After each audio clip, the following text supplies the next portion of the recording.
What's up, guys? It is I, once again, Yusuf Al-Sanad, and welcome to another episode of the Movie Monday series created by Emily Boone. Please do check her channel out. She's a really awesome YouTuber and one I'm very proud to call my friend, my dear beloved friend. I'm going to add the link for her channel down below in the description box. And for this week's topic in the Movie Monday series, I'll be sharing with you guys and gals my top 5 favorite guilty pleasures in movies. This is a list of movies which yours truly enjoys, despite how mediocre and downright bad they can be, because these movies bring so much joy and of course so much love to my heart, because you know I love bad movies with horrible dialogue, lackluster storytelling and performances which is quite laughable. And just like the previous episodes in the Movie Monday series, I'm going to be ranking these movies based on a ranking system from number 5 to number 1, and here's how the list goes. At number 5 we have Mark Steven Johnson's Ghost Rider,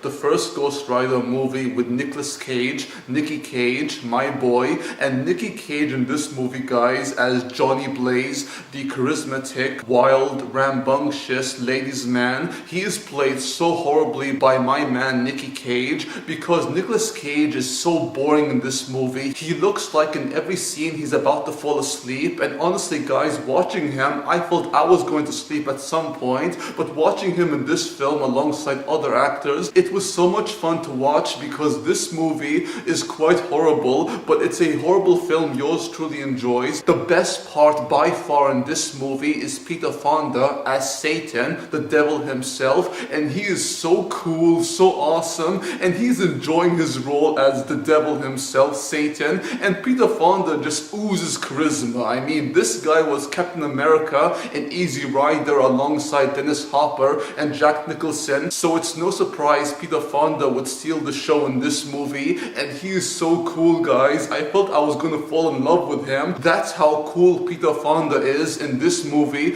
which once again is quite bad, but a bad movie which ranks at number 5. At number 4 we have Joe Pytka's Space Jam. Oh my god, guys, Space Jam has a very special place in my heart, because this movie, I used to watch it when I was a kid alongside my cousins and my brothers, and this movie we had so much fun watching, despite how pretty mediocre it can be. But this film has Michael Jordan, yes, Michael Jordan, the famous basketball player who interacts alongside Bugs Bunny, Lola Bunny, Daffy Duck, my boy Daffy Duck, Tasmania Devil, and so many other characters famous in the Looney Tunes series, which yours truly loves so much. And this film, guys, is so much fun to watch. I love everything about Space Jam because it brought back so many fond memories of Looney Tunes growing up, and Michael Jordan is quite serviceable in this film in his role, in which he's playing himself, which is all he can do, to be honest. The best performance in this movie is by Danny DeVito, who plays the main villain. I forgot what his name is,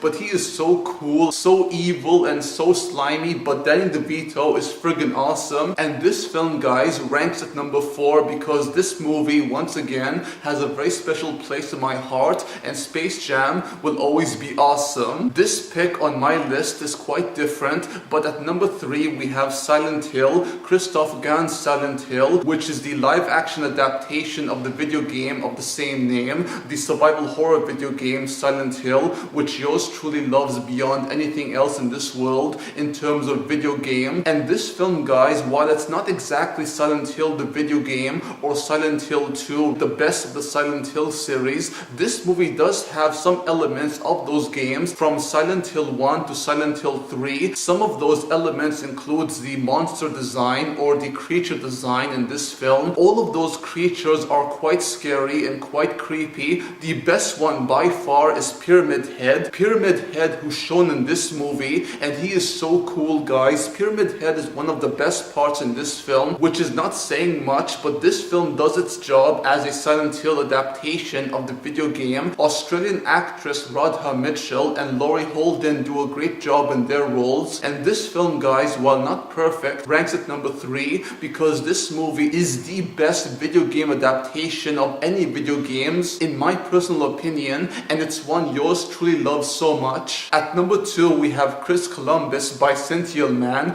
Bicentennial Man is a movie both my mother and I love so much because this film has a very sweet relationship relationship between Robin Williams and his female lead counterpart. I forgot the actress's name, but she is very good, as is Robin Williams in his role as the bisentient man himself, a robot who wants to interact with human beings and wants to be a human being himself. And Robin Williams is so charming and so sweet in his role as this man who wants to be a human being despite being a robot or a machine. And his relationship with this woman who he loves so much and wants to win her heart despite being a machine is so sweet and so heartwarming, and she clearly loves him. And can you blame her? Hell no, guys, hell no. It's very sad to know that Robin Williams passed away, and God rest his soul, but Robin Williams in this movie is so charming, and his relationship once again with the woman he loves in a film which is not perfect, but this love and this connection between them was so sweet and so charming, and the reason why this movie ranks at number 2. And finally, guys and gals, at number 1 we have Michael Christopher's Original Sin. Original Sin stars Antonio Banderas and Angelina Jolie, two actors who yours truly has a huge crush on. I've always had a huge crush on Antonio Banderas and Angelina Jolie, or Angie as yours truly calls her. Both of them together in every scene are so cute, so devious, and just so sexy, guys. This movie is pretty bad, and the dialogue, my god, is so soap opera-ish, but this film, regardless of how horrible the melodrama is and how laughable it can be, despite having two good performances in Angelina Jolie, Angie, my girl, and Antonio Banderas, my boy, yours truly loves this movie so much because this film has a lot of good qualities, such qualities as the performances of Angie and Antonio and the love between them in this movie, even though this love is very destructive and can destroy them both, especially Antonio Banderas, because Antonio Banderas, my god, I feel so bad for him because his life goes downhill the moment Angelina Jolie's character comes into his life. And my god, guys, as sexy and cute and beautiful as they are together, she destroys this man's life because he says himself, I can't live without you. And the fact that he can't live without her,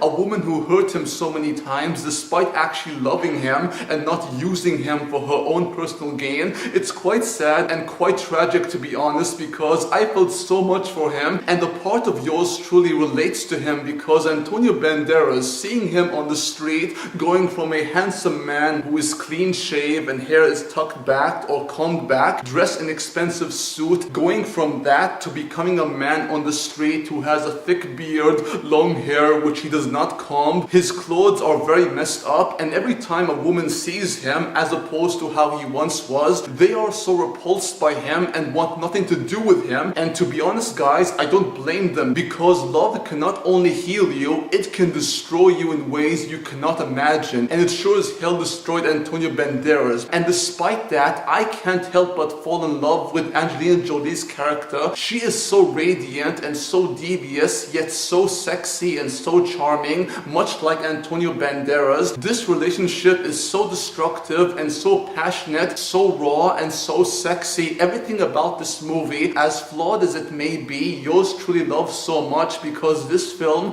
has two sexy actors, and that's enough reason for this movie to rank at number 1 in my top 5 list of movies yours truly loves. Guilty pleasure is the right word for these movies, and these are 5 films I do recommend you check out if you wish. Thank you all for watching. Hope you enjoyed the video. If you did, please like, comment, subscribe if you wish, and do check out my gaming channel where I do Let's Play series, gaming content, all that kind of good stuff. Until next time, peace out, take care, adios, amigos, au revoir, and sayonara.